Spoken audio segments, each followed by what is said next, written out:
So I think we said last time, like there's this joint capsule, and like if you were to open up the knee joint, it wouldn't look like this. It wouldn't be all different colors and these straight lines between things, right? You'd look in there and you'd see this massive white tissue, you'd be like, what the hell? Where's the ligament? And then some of these ligaments, like this joint capsule, is thicker. Like it's really heavy over here. And then they've labeled that a ligament because it takes the force in a certain line and it's there in everybody. So this integumentary tissue or this connective tissue is continuous.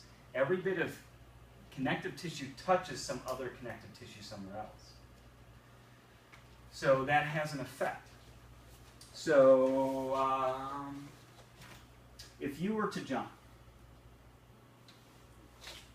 you want to jump as high as you could, what you wouldn't do is this. What you would do is this. There's a reason that you would do that. It's because of the elasticity of the integumentary system, of the connective tissue. So you know how like a rubber band, it's got that elastic component to it? You stretch that rubber band, and it's not a muscle, but you let it go, and it moves, right? The same thing with connective tissue.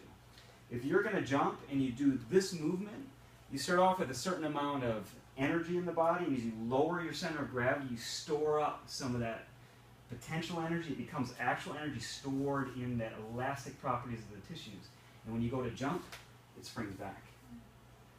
Some people say one of the big roles of muscle is to put connective tissue in the appropriate spots, take advantage of that kind of, I'm going to say free energy. It's not free, but that stored up energy in the body.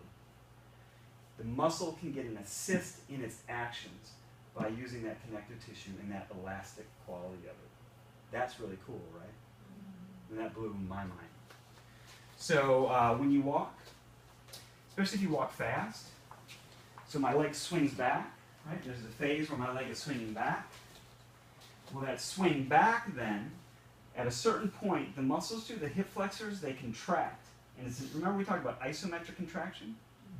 So they just hold their length. They don't go any more. But then the connective tissue stretches just a little bit more like a rubber band and then helps propel that leg forward. And then when the leg goes forward, the hamstrings towards the end of the motion, they contract, isometric contraction, and then that leg goes a little bit farther and they store up some of that energy, and then like a rubber band, it helps the hamstring then to pull the leg back. That's really cool. Unfortunately for yoga, we don't do a lot of that in yoga. We're holding stuff and we're flowing nice and slowly, right? You go to some classes where they'll do some more intense, more like a really fast vinyasa. You're going to be able to take advantage of that a little bit more. In sports performance, it's really important though, that elastic component of connective tissue.